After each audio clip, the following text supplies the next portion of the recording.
Hoje nós vamos falar sobre os superpoderes dos disléxicos. E o dia 10 de outubro é considerado o Dia Mundial de Conscientização sobre a Dislexia. Então, cá estamos nós para mostrar que essa condição não precisa ser necessariamente um problema.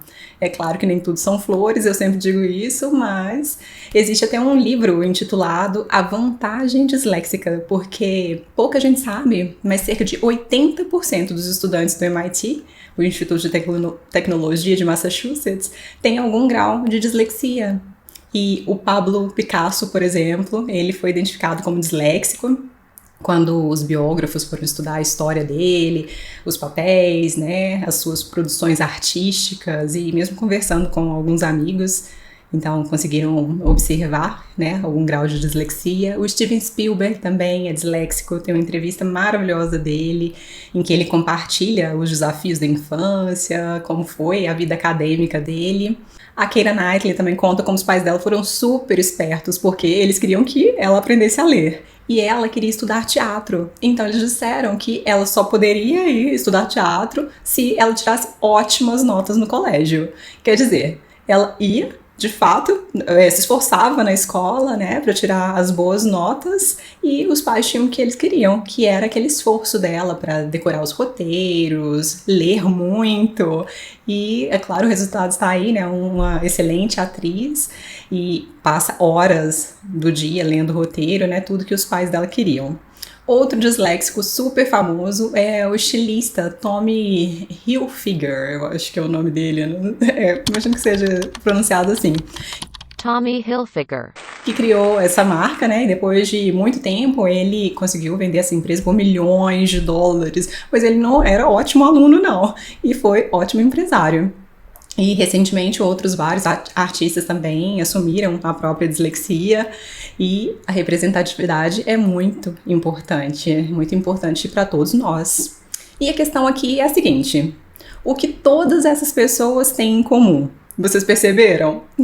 Além da dificuldade de ler e escrever, vocês observaram alguma característica, né, que elas têm em comum?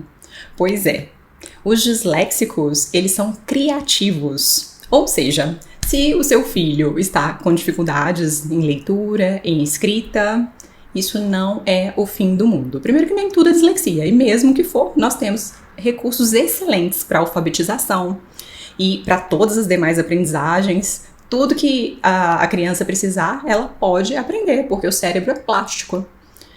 Só que o mais importante é reconhecer as diferenças e principalmente as potencialidades desse cérebro lindo. Os profissionais mais convencionais, é claro, eles vão dizer que o cérebro do disléxico processa mal a linguagem. E se a gente for comparar o desempenho em leitura de uma criança disléxica com o de uma criança neurotípica, de fato, nós vamos ter a certeza de que algo está errado.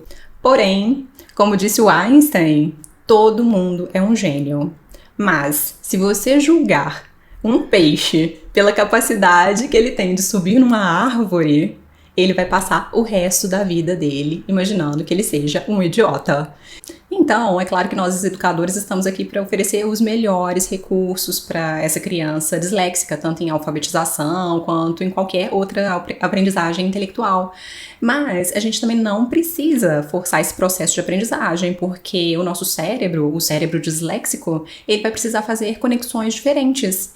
E, na verdade, o nosso cérebro ele é mais imagético, então ele vai usar essas características para criar vias diferentes e realizar a mesma tarefa de um neurotípico. Então, vamos confiar na neuroplasticidade, né? E olhar para essas características do seu filho, do seu aluno, como potencialidades. Porque e se ele for esse gênio, esse peixe criativo? A rotina, então, na escola, se ele for disléxico, se tiver alguma dificuldade, pode ser como uma árvore a ser escalada. Então pode não fazer sentido para ele. A gente não pode deixar essa criança sofrer com atividades repetitivas na escola, atividades que não façam sentido mesmo. Nós temos que aproveitar os talentos que cada criança tem e mostrar onde ela flui, em qual espaço ela fica mais à vontade, aproveitar os interesses dela. Eu gosto muito, por exemplo, de modelar as letras com massinha para que a criança sinta os sons nas mãos. Os desenhos também ajudam muito, recortes, isso acelera bastante a leitura, a compreensão dos sons e do formato das letras, é super eficiente. E outra coisa que funciona muito é associar os exercícios fonéticos ao hiperfoco da criança, porque o disléxico também tem hiperfoco. E bem, dito isso, é sempre bom lembrar também que a dislexia tem um forte componente genético. Então, se você quiser conferir se você também tem algum grau de dislexia, agora mais adulto, aqui vai um teste rápido. Então, são 15 perguntas e se você responder sim a 8 ou mais dessas perguntas, existe uma indicação significativa de que você possa ser um disléxico também. Bem-vindo ao time! Então vamos lá, pegue papel e caneta mais uma vez e para marcar os seus sims. E a primeira pergunta é se você acha difícil dizer o nome dos meses do ano na sequência. Não precisa ser nem na sequência inversa não, na ordem inversa não. Você acha difícil isso? A pergunta 2 é se, quando você precisa pronunciar uma palavra longa, se você tem muita dificuldade para pronunciar os sons na ordem certa. Se você às vezes confunde, eu vou deixar aqui 3 palavras na tela, aí você pausa e tenta pronunciar. A pergunta 3 é se você tem dificuldade de dizer rapidamente onde está a sua direita e a sua esquerda. Eu sempre tive essa dificuldade. Teve uma vez que um vizinho meu percebeu que o meu cachorro estava mancando, né? E ele perguntou se o cachorro tinha machucado a pata direita. E eu, claro, fui conferir a pata esquerda. E o meu vizinho riu, né? E disse que eu estava olhando a pata errada. Só que eu, muito espertinha, disse que eu tinha confundido porque o cachorro estava de frente pra mim, né? Então eu estava espelhado, entendeu? A gente arruma saídas, mas na verdade eu ainda tenho que pensar um pouquinho, né, para reconhecer os meus lados certos. A pergunta 4 é sobre a sua velocidade de leitura. Então você demora mais do que as outras pessoas para ler uma página de um livro, quando vocês estão lendo juntos, por exemplo? Pergunta 5, se você já teve problema para memorizar a tabuada. E os disléxicos, eles costumam ter dificuldades para fazer cálculos mentais. A pergunta 6 é se quando você vai digitar o telefone de alguém, você tende a misturar os números e ligar às vezes para a pessoa errada. Quem nunca? A pergunta 7 é se você mistura os dias, os horários e tende a perder os compromissos. E aqui a gente vê uma aproximação grande da dislexia com o TDAH. E, na verdade, se você tem o TDAH, se já tem o diagnóstico de déficit de atenção, a sua chance de ter dislexia é 6 vezes maior do que do restante da população. A pergunta 8 é se você confunde o número dos ônibus, dos seus voos e tem problema por causa disso. A pergunta 9 é se você tem dificuldades para olhar as horas no relógio analógico, no relógio de ponteiros. A pergunta 10 é se, quando você vai preencher os seus cheques, se você comete erros ou então fica muito nervoso ou nervosa com medo de perder as últimas folhas. Isso não é tão comum mais, né? Porque a gente tem Pix hoje em dia, mas quem é das antigas vai saber como é esse pânico. E a pergunta 11, ela parece óbvia, e se você comete erros ortográficos, erros gramaticais, se você risca 5 folhas antes de escrever o cartão oficial de aniversário para alguém ou de casamento, e se você acha difícil escrever os seus recados, ou se quando você vai tomar notas, se você tem muita dificuldade para entender depois e principalmente para repassar o conteúdo para outra pessoa. A pergunta 12 é se você considera difícil ou confuso preencher formulários. A pergunta 13 é se você entrava em pânico quando ia se aproximando da sua vez de ler em voz alta na escola. E aí você pedia para ir ao banheiro ou fingia que não estava lá, ou então pedia o colega para ler.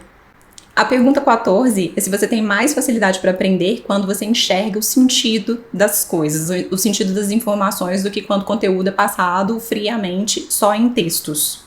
E para fechar, a pergunta 15 é se você tem muita curiosidade, se o seu mundo imaginativo é super florido. E bem, essas foram as 15 perguntas. E agora, como ficou a sua pontuação? Conta pra gente. Então, se você descobriu que talvez você tenha esses genes da dislexia, se você descobriu isso agora, só na fase adulta, nesse momento você deve estar pensando em todo o sofrimento que você teve na escola, mas não se apegue a isso. E lembre-se de que sempre dá tempo, ainda dá tempo de usar as suas características como superpoderes, porque o seu cérebro é plástico. E a vida toda você aprende. E quem sabe é hora de assumir a sua criatividade. E como eu, ajudar outras pessoas disléxicas a terem uma vida escolar bem mais tranquila do que a nossa, né? Então, divirta-se, aprenda bastante, use bem o seu cérebro e grande abraço. Até breve!